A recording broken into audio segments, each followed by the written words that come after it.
पूजा जितना सरल हो, सुंदर हो और जब बृहत करना हो तो बृहत हो, यानी अपने अनुसार, अपनी क्षमता के अनुसार। भगवती ये नहीं कहती कि मुझे किस रूप में पूजो, जिस रूप में भी पूजो लेकिन मन से पूजो।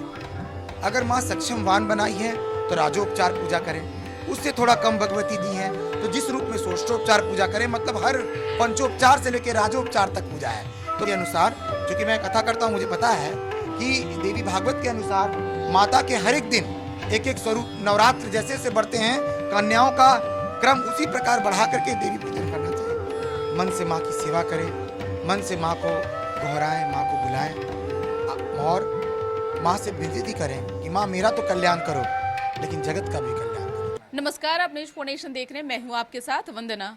चैतीय नवरात्र शुरू है और आज माँ का बड़े ही धूमधाम से मंदिरों में पूजा की जा रही है। हमारे साथ विवेक जी हैं, माता सिद्धिदात्री ज्वाला मंदिर के पुजारी। सीधा इन्हीं से बात करते हैं।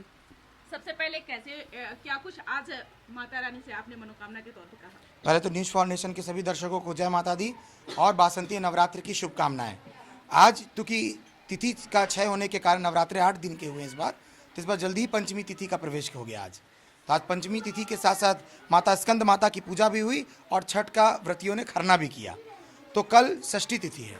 जब आप यहाँ आप देख रहे हैं कि भगवती की मृण्मय प्रतिमा भी रखी हुई है, तो कल बिल्वा निमंत्रण के साथ संध्या बेला में मातृ उद्बोधन किया जाएगा, माँ का आवाहन किया जाएगा और परसों सप्तमी तिथि के दिन भगवती का प्राण प्रतिष्ठा करके नवपत्रिका स्नान करके माँ का पूजन शुरू किया जाएगा। निश्चित तौर पे खैर माता रानी का तो स्वरूप की बात ही नहीं करें, क्योंकि हर साल की तरह इस साल भी आप चैत्र नवरात्र हो या फिर आश्विन मास में जो नवरात्र शारदीय नवरात्र जो होती है, उसमें भी आप माता रानी को हर दिन अलग अलग स्वरूप में जो है श्रद्धालुओं को दर्शन कराते हैं। कहाँ से ये सब कॉन्सेप्ट जो है आप तैयार करते हैं? भगवती की कृपा है, उन्हीं की प्रेरणा है जिससे मैं कर पाता हूँ। ये उन्हीं का दिया हुआ। या देवी सर्वभूतेषु बुद्धि रूपेण संस्थिता नमस्तस्यै नमस्तस्यै नमस्तस्यै नमो नमः। तो बुद्धि स्वरूपा भगवती, प्राण स्वरूपा भगवती ही हमें वो ज्ञान देती है, जिसके कारण में इस रूप में माँ को हम हर रूप में, अलग अलग रूप में श्रृंगार कर पाते हैं। पुजारी जी, अब नवरात्र में बहुत से अब अंत समय में जैसे कहा जाए कि अब कुछ ही दिन शेष बचे हैं रामनवमी आने में, ऐसे में विशेष तौर पर श्रद्धालुओं को कैसे पूजा करना चाहिए, कैसे क्या करना चाहिए ताकि श्रद्धालु घर बैठे भी पूजा कर सके? पूजा जितना सरल हो, सुंदर हो और जब बृहत करना हो तो बृहत हो, यानी अपने अनुसार, अपनी क्षमता के अनुसार। भगवती ये नहीं कहती कि मुझे किस रूप में पूजो, जिस रूप में भी पूजो लेकिन मन से पूजो। अगर माँ सक्षमवान बनाई है तो राजोपचार पूजा करें, उससे थोड़ा कम भगवती दी है तो जिस रूप में सोष्टोपचार पूजा करें, मतलब हर पंचोपचार से लेकर राजोपचार तक पूजा है। तो भगवती की कृपा जिस रूप में आपके ऊपर है, आप उस रूप में भगवती की पूजा करके माँ को मनाएं और माँ से वरदान मांगे। माँ सभी पूजा से उतनी ही प्रसन्न होती है जितना पंचोपचार से होती है, उतना ही राजोपचार से होती है। बस क्या है इसमें बहुत महत्वपूर्ण पहलू, तो वो आपका मन, कि आपका मन भगवती के श्री चरणों में किस रूप में लग रहा है। मन को लगाइए, प्रेम से पूजन कीजिए और जगदम्बा पर अपने आस्था लगा करके माँ से वरदान मांगिए। कन्या पूजन का क्या विधि? कन्या पूजन का विधि विधान, नवरात्रों में कन्या पूजन का माँ के रूप में, कन्या के रूप में माँ को देखा जाता है। तो विधि तो है, जिनको नहीं हो पाता वो नवमी के दिन या अष्टमी के दिन 9 कंजकाएँ बिठा करके एक साथ पूजा करती है। लेकिन देवी पुराण के अनुसार, श्रीमद् देवी भागवत के अनुसार, चूँकि मैं कथा करता हूँ, मुझे पता है कि देवी भागवत के अनुसार माता के हर एक दिन एक एक स्वरूप, नवरात्र जैसे से बढ़ते हैं, कन्याओं का क्रम उसी प्रकार बढ़ा करके देवी पूजन करना चाहिए।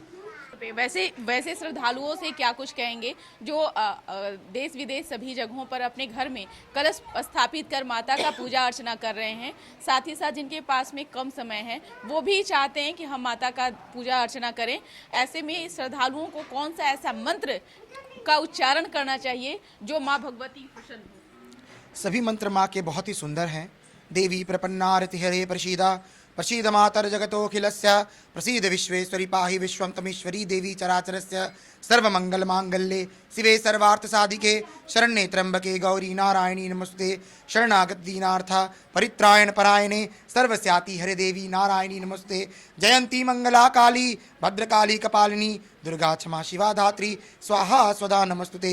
हर एक मंत्र अपने में बहुत शक्तिशाली है। कोई भी एक मंत्र को उठाएं और भगवती का पूजन करें। साथ ही साथ क्या कुछ श्रद्धालुओं से कहना चाहेंगे, विशेष तौर पर क्या?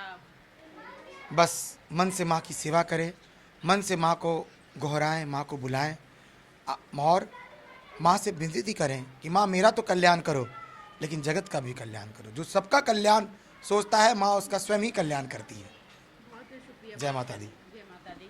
तो आपने सुना कि क्या कुछ कहना था माता सिद्धिदात्री वाला मंदिर के पुजारी जी महाराज जी का, जिन्होंने कई पूजा का विधि विधान के सहित कई चीज़ों की जानकारी इन्होंने दी और साथ ही साथ जिससे माता अति प्रसन्न हो इन्होंने मंत्र भी बताया है। उम्मीद करते हैं कि आपको इनकी बातों से जरूर लाभ पहुंचेगा। सहयोगी गौतम के साथ न्यूज़ फॉर नेशन, पटना।